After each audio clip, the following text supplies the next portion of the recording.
So I think we have some good news for the residents, and what we have tried to do throughout this is to make sure that the public knew exactly what we knew. And so that's what we're trying to do today.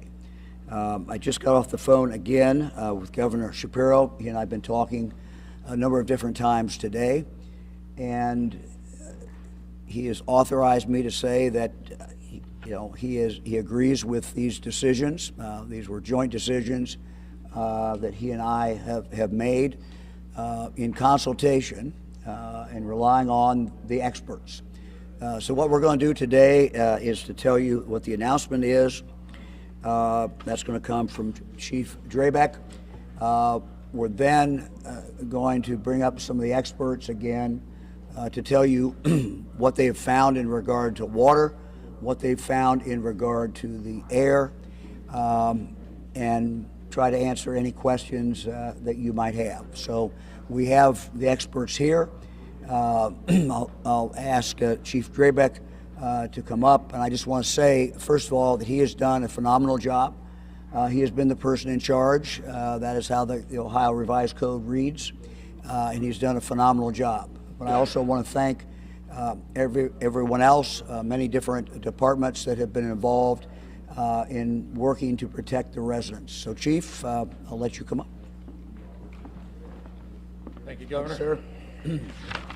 All right, good afternoon. I'm Chief Drabek, Village of East Palestine Fire Department. As mentioned in previous press releases, the safety of the residents affected by the train derailment in East Palestine has been our #1 priority throughout.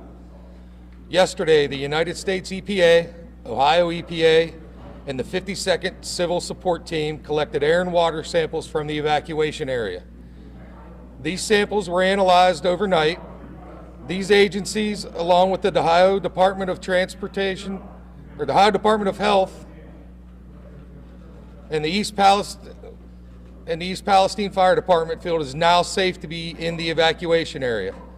With the full support and backing of Governor DeWine, I am happy to announce that the evacuation order is now lifted. With that being said, there is some information that residents need to know before returning to their homes. In order to ensure that everyone returns to their homes safely and orderly, please refer to the Safe Return Traffic Plan posted on Columbiana County EMA's Facebook page. As the incident commander, I would like to thank the community for your patience and cooperation throughout this process. Thank you to our fellow safety service partners, emergency service personnel, and authorities at the local, state, and federal levels for your tireless work and invaluable expertise. I would also like to thank the Ohio Director of Public Safety, Andy Wilson, Governor DeWine for their unwavering support and for being present on the ground with us. We understand that this incident caused an interruption and inconvenience in all of our lives. However, we came together as a community and put safety first, avoiding what very well could have been a tragedy of epic proportions. I have never been more proud to be a member of East Palestine community and your fire chief. Thank you from the bottom of my heart. Thanks, Chief. Thank you, sir. Appreciate it. Good job. Let me now ask James Justice to come back up. You had the opportunity to hear from him several days ago. He is with the US EPA, and I'm going to ask him to talk about the air situation and what they have found in their testing. Again, James Justice with the U.S. Environmental Protection Agency. Over the past, as you know, we've been conducting air monitoring and sampling in the community since the start of the incident.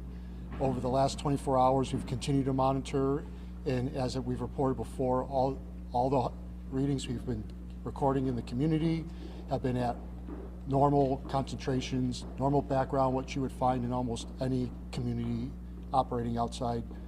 And based on those recommendations and those air monitoring readings, we reported to the fire chief and our assisting health agencies, and that's what led to the fire chief lifting the evacuation today. You want Yes, sir. You want to detail a little bit how extensive the monitoring has been, and anything else you can tell about that?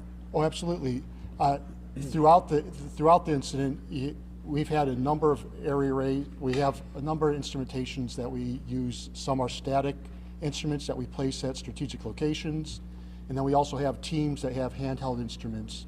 And we've been conducting that kind of air monitoring 24 hours a day.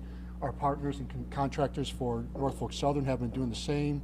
We've had assistance from the Ohio National Guard Civil Support Team. And all that data combined together is accumulated, and we review it, provide it to the health agencies, and it's literally hundreds and hundreds and hundreds of data points that we've collected over the time to show that the air quality in the town is safe, and led to the decision for the fire chief to lift the evacuation. All right. Thank you very much. Thank you, sir. Thank you very much. And he'll be available for questions. Kurt Kohler, the Ohio EPA, will talk about what he has found and his team has found in regard to the water quality. Kurt? Yes, Governor. Thanks. Sir. Good evening, everybody. As again, Ohio EPA Emergency Response Unit has been here since the onset of the incident. We have been tasked primarily with the protection and monitoring of the water systems, the waterways, and we do agree and glad to see the safe return of the residents here to East Palestine. The unfortunate side of these incidents at the onset is material does, and in this case has entered the waterway. Actions were taken to minimize that. There were detections through the laboratory analysis of it. The unfortunate side, those were immediately toxic to fish, but all the information and data to date is it has still been protective for the drinking water as it applies for drinking water standards. We are working closely with our partners to ensure that that is maintained. Throughout the incident, again, containment measures and in situ treatment measures have been in place, working with Norfolk Southern and again, Ohio partners here, like the Civil Support Team, water samples throughout Sulphur Run, Leslie Run, Little Beaver Creek, and even the Ohio River are being conducted on a daily operation to ensure that safety remains in place. Thank you. Let me now ask Scott Deutsch to come up. He was here before representing the railroad, and he's going to talk about what residents can expect and what the railroad will do to help residents as we move forward. Thank you. First, I'd like to say thank you to the governor and his staff and all his agencies from the state that assisted us during this incident. The fire chief was remarkable for us, helping us from the beginning. Also, all the police officers, everybody that supported us, and all the first responders. The first thing I want to go over is all the cars have been cleared from the rails. Those cars, we'll be working on those over the next several weeks and preparing them to have them removed from the site. Some temporary road closures. If we want to make sure this information gets out, we will have the crossings closed at James Street. We'll have the crossings closed at Pleasant. And the bigger closure will be Taggart Road from the state line to the car wash on Taggart Road. We will have heavy equipment moving in there. That'll be where we'll be moving the cars in and out, so we want to make sure that we maintain that, and a lot of our workers will be staged along that road and equipment, so we have to keep that particular road closed right now. The Family Assistance Center, that'll be open from 10 a.m. to 8 p.m., and that'll be open for the foreseeable future if the residents that were evacuated need any type of assistance. As far as assistance, things that can be that we can assist you with is going to be one of them will be any reimbursements for eligible expenses. Those expenses are any clothing, food, lodging, hotel rooms that you incurred. Stop at the assistance center and they'll assist you with that. For our business owners that were in the evacuation zone, our teams, you can also go to the assistance center. I'm going to give you a phone number for everybody to use. For any business loss during the evacuation, you need to go to the assistance center and talk with our claims team, and they're going to take care of you with all that once they get the information from you. Any question? Before I give you the number, we'll do one more thing, and that's going to be if you feel you need an air test done on your home before you enter it. I'm going to give you a phone number to call, or you could go to the assistance center and they will set that all up for you. We will send our trained people from our contractor, and they'll come down and assist you.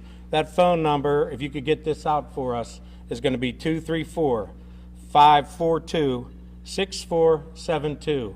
That's 234-542-6472. Thank you. Thank you.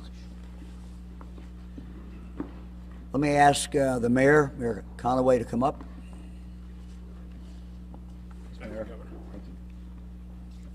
Will the fire officers please join behind me? Chief Dravick, please come up here.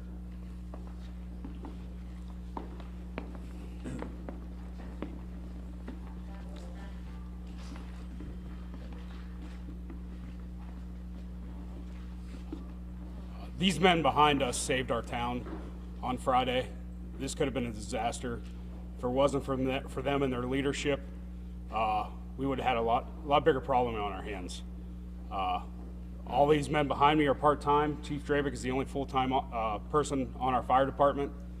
I think it shows the level of training and the commitment they have to our community, and I would just like to thank them for everything they have done over the last several days. If it wasn't for them, our citizens would have been in peril, and I think we all need to congratulate them, and we appreciate them. You guys are appreciated. I'm speaking for myself and the rest of the town residents, so I thank you. Thank you very much, sir.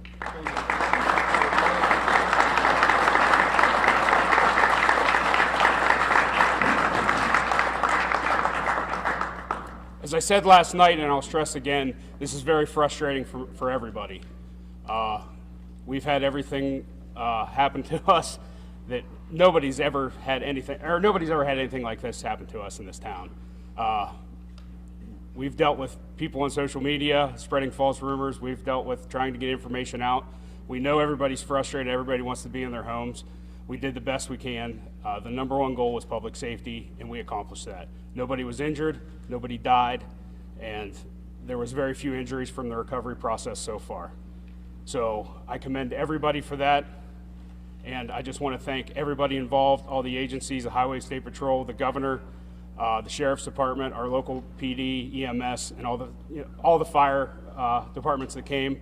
78 people came out of their house, most of them volunteers, to come help put the fire out in our little town. So I would just like to thank all of them, and that's all I have to say. Thank you. Thanks, Mayor. Thank you very much. Throughout this, we've worked obviously very closely with the Pennsylvania authorities. Let me ask Eric Brewer to come out now, who Beaver County Commissioner. Eric Brewer, Director of Emergency Services for Beaver County, speaking on behalf of the Board of Commissioners for Beaver County, Pennsylvania. We wanted nothing more to get the residents of Darlington Township back than they wanted to. So the reentry process was a collective decision made by everyone behind me, working as a team. As part of that Beaver County's process, we will be reaching out to Darlington residents via our mass notification system, social media posts, as well as the local media. We will also be reaching out to those residents personally to see what their needs may be and getting them in the right direction there. So this is a perfect time for those residents, Beaver County residents, to go to beavercountypa.gov to sign up for the mass notification system so that we can get those messages out.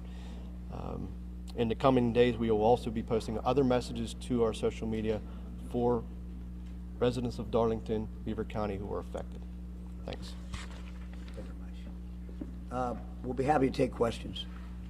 Can you give us an idea of what your air quality readings have given you that brings us to this point, as well as your water quality monitoring process as well? Yeah, I'm going to bring them back up. I mean, basically, it was explained to me, the air, which obviously we're most concerned about, everybody breathes the air, that the readings are basically similar to what they would have expected prior to the train wreck or the train accident. So that's my layman's interpretation, but I'm going to bring the experts back up again. Thank you, Governor. Yeah, specifically, were there particular carcinogens or chemicals that you were specifically looking for in the air? Well, I'd like to reiterate, the governor gave a better answer than I could have, but specifically some of the contaminants Based on the consist from the rail line that provided for the cars involved, we focused on those chemicals. As you know, the primary driver was vinyl chloride. We talked about that at press conference before. And then not only the vinyl chloride, there's a couple other chemicals related on the rail cars. We monitored for those, as well as combustion products. As those things burn, they produce additional chemicals. So some of the primary combustion products from vinyl chloride was phosgene and hydrogen chloride, both very toxic chemicals, and that's why that controlled burn the other night was so important to get right, because there was a potential for those contaminants to be released. Our monitoring, even during that, did not show. We had a few detections right at the site, but very few detections, but all below health screening levels after that incident. And that just shows the robustness of the monitoring system we had with our partners to make sure the community's safe, and then to allow for a safe return to the Was there community. anything that you were able to gather from water testing at all? I'll have to defer to Ohio EPA for that answer. Thank you, sir. Yes, sir. Yes, to fully address that question again, under this phase, it's been the emergency response.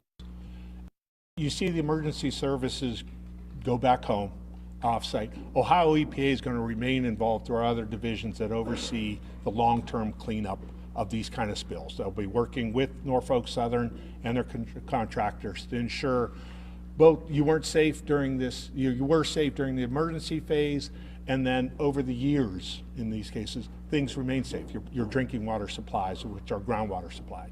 So we did have, the water sampling is being collected and were submitted for laboratory analysis. We had Ohio EPA's toxicologists review that data. Norfolk Southern's had toxicologists review that data to ensure that the contaminants that were present in the water were still at safe levels. Yes, there were detections, but again, they remained at safe levels, and we want to ensure that happens.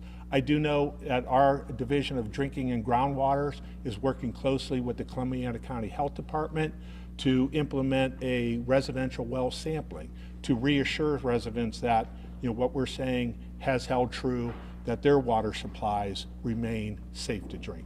Should residents be alarmed at seeing dead fish like in Leslie Run Creek? Again, the toxicity of the material that entered waterway was an immediate and acute effect to the water life. I mean, if you're seeing something or something gets past our containment as the days go and trains and product is still being recovery, please report it. You could even call our 800 number or notify us up here. And also just, if you see a discoloration or something, stay out of it. Yes, I would avoid that. Soil from the burn off or anything, would it be soil tests or anything along those lines? That, again, is part of that long-term remediation. The goal under, again, this emergency phase is that the grossly contaminated material should be getting collected. The liquids should be getting collected, containerized for disposal. And then, again, the sampling, the remediation phase, if you want to call it that, will come in where they do collect the soil samples. They do compare it. What is the best option then for that long-term cleanup phase? Because that does at that point in time. Yes, during the emergency phase, your best friend is a vac truck and an excavator. So, to get it up and out. So that's, again, we will continue to work with Norfolk Southern. Ohio EPA is committed to maintain the public health and safety of the citizens of East Palestine. With all the information and the data, the monitoring that you guys have been doing with the air quality and all the stuff that you have received from doing that monitoring, how confident and why, are you that there won't be any long-term health concerns concerning the air quality and the water for the residents here? This is your water man. We'll bring the air guy back. Again, wanna take the yes, water? as far as the water, again, the toxicologists and environmental scientists who know that in depth, we do share that information to them. Right now, we have a system set up. As the data comes in, it's distributed to a network for people to look at, both on an immediate phase, hey, is there anything really alarming that we missed? And then again, those smaller numbers that really matter from that long-term exposure concern. The residential well sampling that I believe is going to be implemented this week, very soon, is going to, again, confirm that what you have in your well is the same as what it was prior to this spill. Let's finish this one. And in regards to air quality, as I've indicated before, the air monitoring data we've collected so far is good, but as remediation continues, there may be issues with that. But the primary release of air issues is fire. The fire is out. There may be some off-gassing from pool product, but as Kurt, my colleague at Ohio EPA indicated, you get rid of that gross contamination, you remove that physical product, and then that largely eliminates your air issue, and then it's just localized for the workers on the site. And you do have some of the physical product still there, which the railroad has assured us that they're going to very quickly remove. Let me ask the Ohio Department of Natural Resources to come up and address the question in regard to the fish. Hello, good afternoon. I'm Jeremy Carter. I'm the Law Operations Manager for Northeast Ohio for the Department of Natural Resources, Division of Wildlife. Department of Natural Resources obviously has jurisdiction over the wild animals, so we're working closely with our partners behind me to just monitor the affected area and the waterways, and we'll have staff on scene throughout the week just to keep that monitoring, to keep a tab on exactly where the levels are at. You may have touched on with West Virginia governor since he said chemical has gone down the Ohio all the way down to the Pearson area at all? I've not had a discussion with him, no. In fact, I just heard about the Weirton 45 minutes ago. So, Any idea how far chemical has gone, if it's gone into like the Ohio? again, I'll let this go back to the experts here. Orsenco is a group that helps with the monitoring of the water quality within the Ohio River. They are aware of the situation. They are providing us the results. They have their monitoring system set up, including all the way down to Cincinnati, to targeting these specific contaminants that we are aware of. Again, yes, there were some detections, not a surprise, but yet again, it was well below drinking water standards. How far has it gone down? Weirton was the first and only detection that I have heard from Orsenco, and we're again in contact with them once or twice a day. Can you tell us what actually leaked? Are we talking about chemicals or fuel or both? Anybody? Railroad? Obviously, the vinyl chloride that, we had to vent and burn, and then a little bit of lube oil, non-haz lube oil, and the butyl acrylate that is what a lot of what we're gathering information on. What could Precision Scheduled Railroad have to do with the axle failure that caused the derailment? I have no idea. That's a mechanical issue. Well, Precision Scheduled Railroading is a management process. Yes, sir. So moving forward, with rail cars continuing to go through this small community, how does Norfolk Southern continue to build trust back with residents who live right there near the scene? And Mayor, how do you trust Norfolk Southern moving forward with potentially toxic chemicals moving through this small town?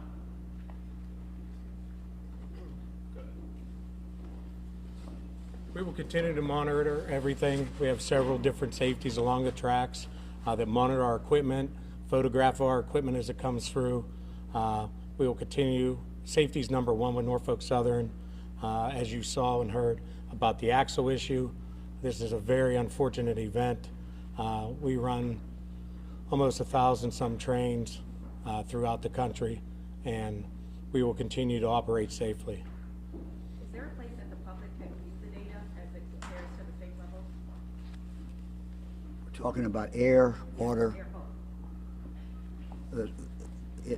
That work will certainly continue.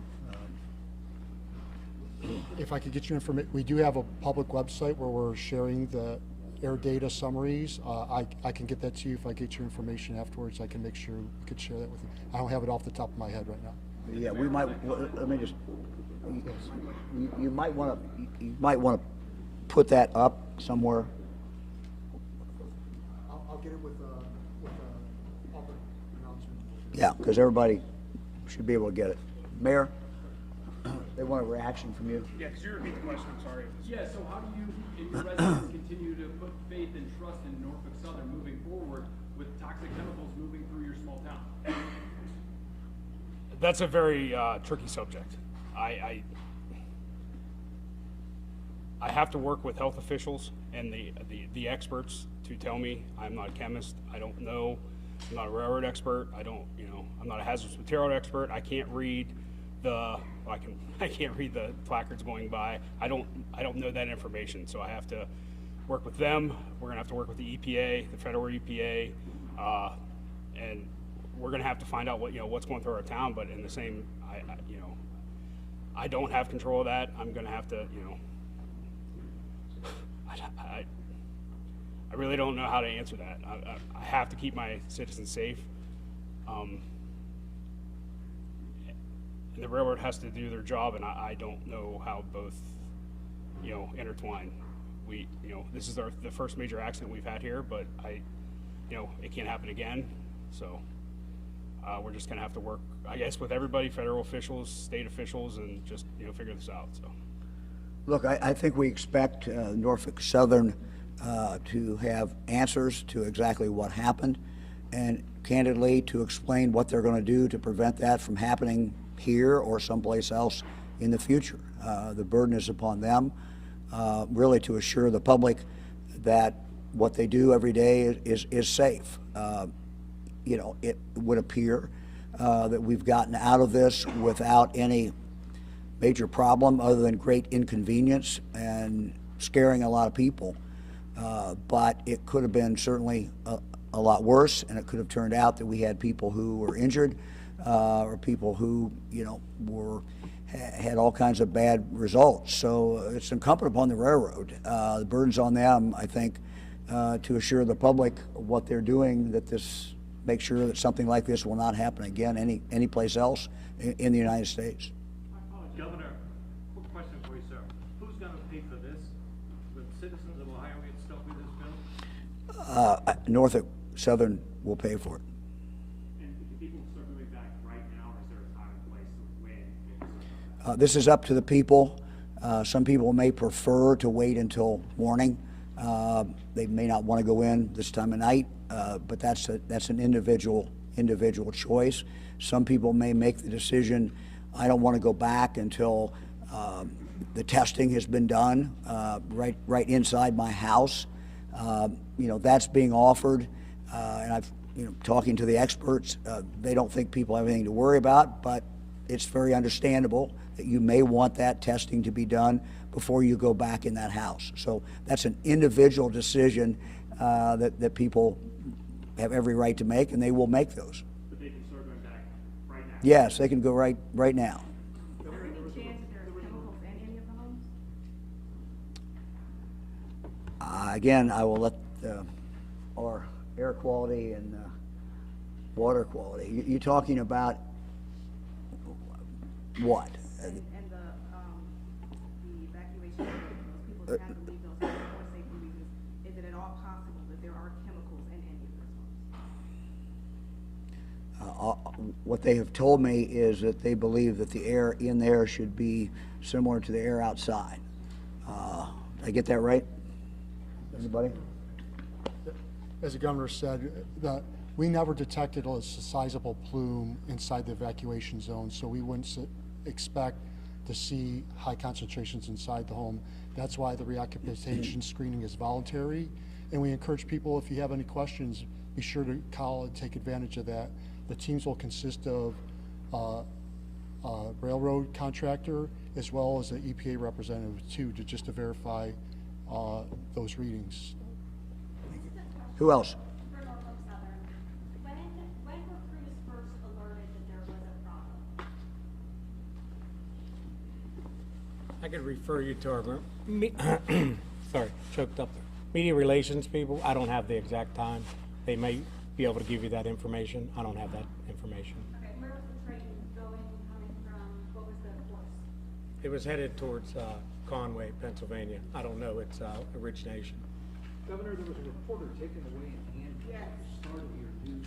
Are you aware of that or not? I was wondering if there's somebody in your group that could tell us why. Yeah. Let me tell you what I know, which is not very much. I heard some commotion back there, but obviously I couldn't see through there. Jill Del Greco, who is my press secretary, who was here, pulled me out shortly after that and told me just what you just said. So I don't know the facts. Let me just say that A reporter should be allowed to report live or to tape or whatever they want to do anywhere in this press conference. That happens frequently. There'll be a press conference going on and someone wants to report live, they want to go up, they have every right to do that. So I don't know what happened, but we will certainly find that out. You know, I don't know the interaction or what happened, but you know, it has always been my practice that if I'm doing a press conference, if someone wants to report out there and they want to be talking to the people back on channel, whatever, they have every right to do that. So, you know, that should not, if that someone was stopped from doing that or told they could not do that, that was wrong. And it was nothing that I authorized, and certainly it would be something that I would not want to see happen. This happens, you know, we do this, I do this all the time, and yeah, so I'm certainly very, very sorry that happened. I don't know all the facts, but he or she, whoever was arrested, had every right to be reporting and do what they do every single day. We saw one of the gentlemen that was wearing one of the National Guard uniforms grab him up by his chest. Is that a way that you would want to see someone? No. Again, I didn't see it. I heard a commotion. Didn't know what went on until Jill told me, and she gave me you know, that much information. I'm not sure she knew much about it or what happened. So all I can say is that person had a right to be reporting. They should have been allowed to report. If they were in any way hampered from reporting, that certainly is wrong, and it's not anything that I approve of. In fact, I vehemently disapprove of it. Governor, can he be allowed to come back and do his job? He's been on the ground all week doing this story. Yeah, as far as I'm concerned, he can. We will, once I move away from the mic, or maybe we can find out. Let me see who I've got out here. Okay, I don't think a director of health can do that. Let me just see. Let me go see what is going on. So as soon as I finish this press conference, that's what I'll certainly do. And if the reporter wants to interview me, they can interview. That reporter can interview me. I'm sorry. People are saying the number's not working. That you just gave. You guys just gave. Okay. Who gave the number? Which number? 234-542-6472. Norfolk Southern, your number's not working.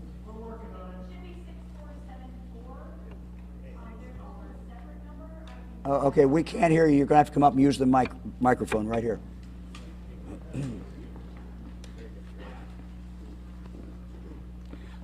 Hi all, we have a phone number for you. If you have any questions or concerns, you can call our hotline. It will connect you to a toxicologist who you can ask any questions, discuss concerns. This phone number is 234-542-6474. Additionally, if a person would like to specifically request air monitoring in their home, this will be for residents who live within 1 mile radius of the incident site.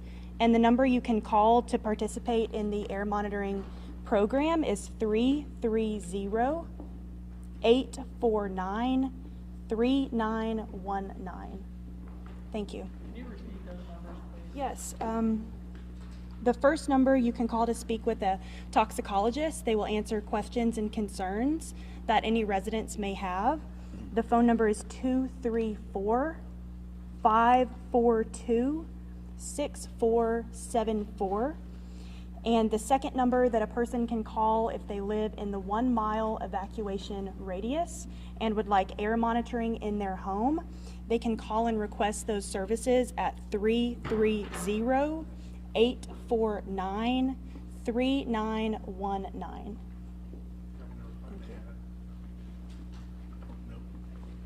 In addition, for the air monitoring, if you are on a private well and would like to have drinking, water supplied, you could also use that number to request water supplied during the interim period until your wells are tested.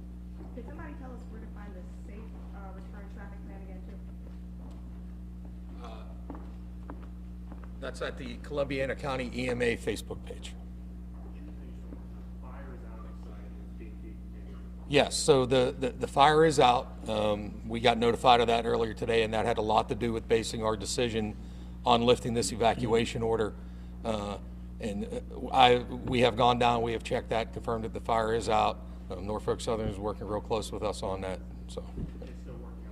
Oh, yes, they have a lot of work to do yet, yes. Okay, anybody else? When will the train start up again?